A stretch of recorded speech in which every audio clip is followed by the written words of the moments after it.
Hello, Konica. How are you? Oh, hello, ma'am. I'm good. Good to see you. Where are you coming from? I'm coming from the class. The students were having a difficulty in understanding the concept of Swabhava Paramvad. Yeah, I remember that topic. From first year Padarth Vigyan.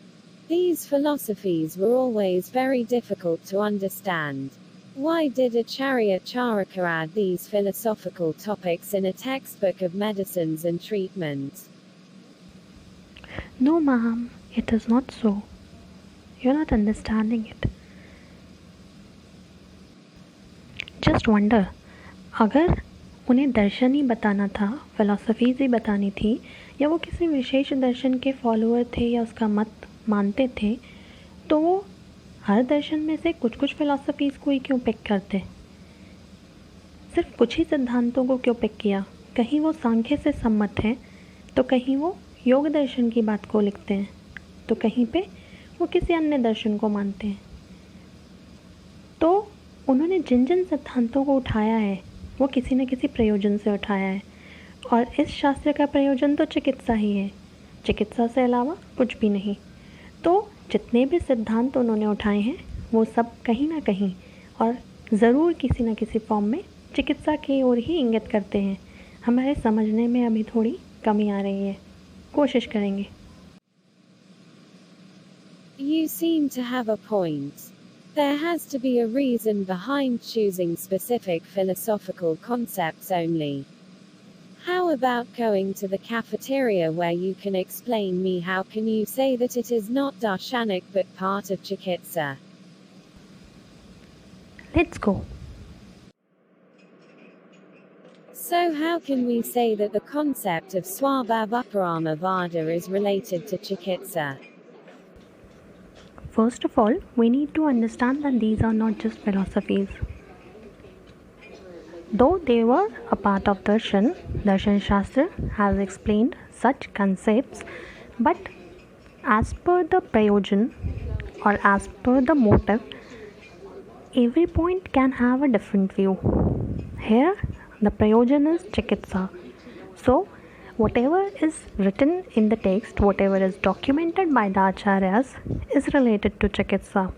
So, first and foremost, we need to believe that there are no philosophies, no darshanik siddhant, because here the aim is chikitsa, so everything is written and told in relation to the clinical concepts. Okay, but how? The word स्वभावोपरम says स्वभावात उपरम, अर्थात स्वभाव से ही उपरम मतलब विनाश होना। तो जो स्वभाव से ही विनाश है वो स्वभावोपरम है। ठीक है, तो यहाँ पर हमें क्या समझने की ज़रूरत है?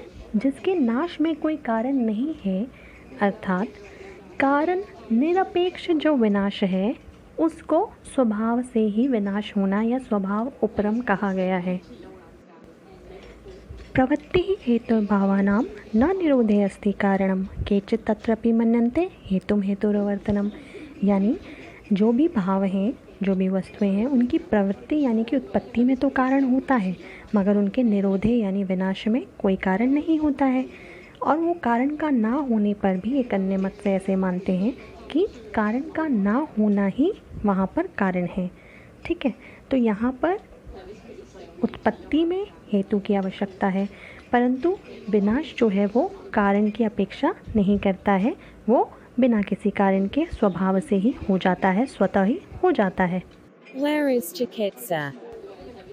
जायन्ते हेतु वैषम्यात् विषमादेः धातवा हेतु साम्यात् समास्तेषां स्वभावोपरमः सदा।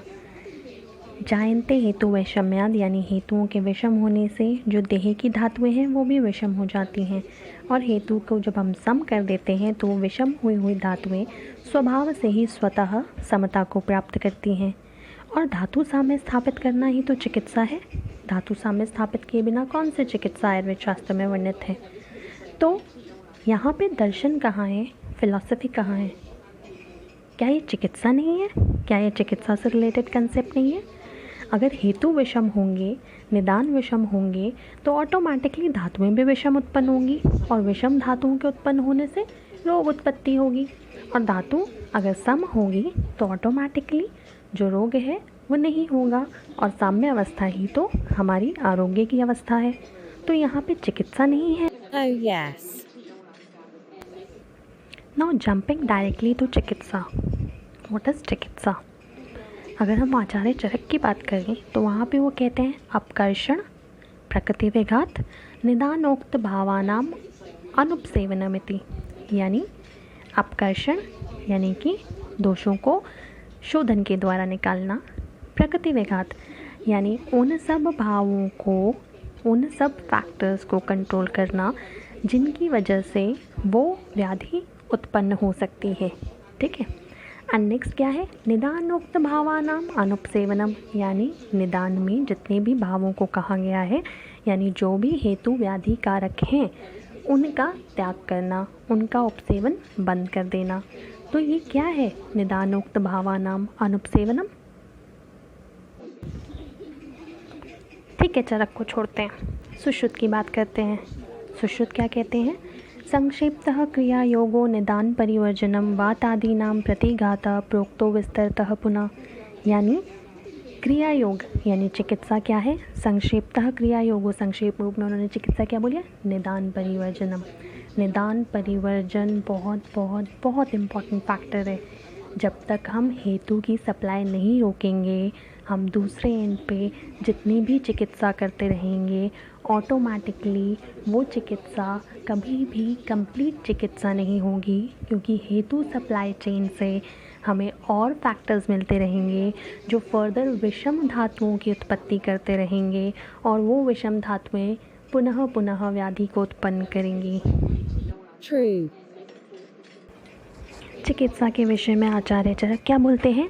त्यागात विषम हेतु नाम समानाम च उपसेवनात् विषमा न अनुबंधन्ति जायन्ते धातुवः समा। यानी अगर विषम हेतुओं का त्याग कर दिया जाए और सम हेतुओं का सेवन करना शुरू कर दिया जाए तो ऑटोमेटिकली जो विषम है, जो विषमता है, वो अनुबंध नहीं करती, यानी वो देह में नहीं रहती हैं, वो नष्ट हो जाती हैं और जायन्ते धातुवः समा, और सम धातुएं उत्पन्न हो जाती हैं। यानी अगर हमने विषम हेतुओं वाली चेन को स्टॉप कर दिया तो ऑटोमेटिकली स्वभाव परमवाद के सिद्धांत से वह जो विषमता उत्पन्न हुई होगी वो स्वभाव से ही नाश को प्राप्त हो जाएगी। और क्योंकि हमने फर्दर हेतु सप्लाई बंद कर दिए हैं तो आगे से हमेशा ही सम धातुएं उत्पन्न होती हुई चली आएंगी, तो अपने आप ही स्वास्थ्य की स्थिति उत्पन्न हो जाएगी। Then what is the need of chikitsa, or what is the role of a physician? Okay, just imagine अगर कोई व्यक्ति डूब रहा है और उसे तैरना आता है तो वो अपने आप तैरते तैरते बाहर निकल आएगा और डूबेगा नहीं। मगर ऐसी कंडीशन में जब वो डूब रहा है ऑटोमेटिकली उसका सत्व थोड़ा नीचे की तरफ है, थोड़ा अवर सत्व है।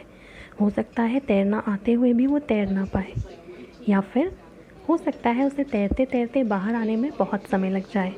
यदि वहीं पे ही खड़ा हुआ कोई व्यक्ति उसे एक रस्सी दे करके खींच के बाहर निकाल लेगा तो वो आराम से बिना डर के और जल्दी बाहर आ जाएगा और उसको बाहर आने में कम कठिनाई होगी। बस यही रोल चिकित्सक का है। हेतु साम्य तो अपने आप ही स्थापित हो जाएगा निदान परिवर्जन से, मगर वहाँ पर हेतु साम्य को अवस्था को स्थापित करने में चिकित्सा और वैद्य वही सहायता करते हैं जो वो रस्सी फेंकने वाला करता है। Oh yes. It will aid the body to achieve the state of health in a positive way. But most of the Vaidyas don't pay attention towards these concepts and practice. Where they lack if they don't focus on this principle. Well, अगर आप ध्यान दो तो इस type के जो students रहते हैं जो प्रिंसिपल्स को नहीं पढ़ते हैं और डायरेक्ट चिकित्सा में प्रवृत्त होना चाहते हैं, उनका ध्यान हमेशा योग की तरफ रहता है कि सामने बैठे डॉक्टर ने या सामने बैठे टीचर ने किसको क्या योग लिखा, हम उनका प्रिस्क्रिप्शन का फ़ोटो ले लें या उसका स्क्रीनशॉट रख लें, ताकि कि जब ऐसा रोगी हमारे पास आए तो हम ये चिकित्सा करें। वो कभी भी इस बात पे फोकस नहीं करते हैं कि इस व्याधि में, इस रोगी में यही चिकित्सा क्यों दी? उनका टोटल फोकस सिर्फ और सिर्फ योग पर रहता है। योग पर फोकस करना गलत नहीं है, मगर योग पर फोकस करने से हम चिकित्सा का सिर्फ वो वाला पार्ट सीख रहे हैं जो कि स्वभाव से स्वयं ही स्वतः ही ठीक होने वाला है। हम उसको सिर्फ फर्दर एड कर रहे हैं, हम उसमें सिर्फ एक रस्सी फेंक रहे हैं। तो वहाँ पे केवल वहीं पे ही फोकस करना बहुत गलत है। अब उस स्टूडेंट के बारे में सोचिए जिसने स्वभाव परमवाद के सिद्धांत को फर्स्ट ईयर में और सेकेंड ईयर में बहुत अच्छे से समझा है। उस स्टूडेंट को ये पता है कि मुझे हेतु साम्य को स्थापित करना है, तभी जाकर धातु साम्य की स्थिति उत्पन्न होगी। और ये जो मैं चिकित्सा कर रही हूँ या कर रहा हूँ, ये तो उन धातुओं की हैं जो विषम हो गई है, जिसे मैं सिर्फ फर्दर एड करने वाली हूँ। तो वो वाला स्टूडेंट हेतु साम्य स्थापित करने के लिए हेतुओं में जाने का कष्ट करता है। वो हेतु निकालेगा, हेतुओं को बंद करेगा, उन हेतुओं को परिवर्जित करेगा और सम हेतुओं की वहाँ पर ऐड ऑन करेगा और ऑटोमेटिकली सम धातुओं की उत्पत्ति होगी और उसकी चिकित्सा अधिक सफल होगी।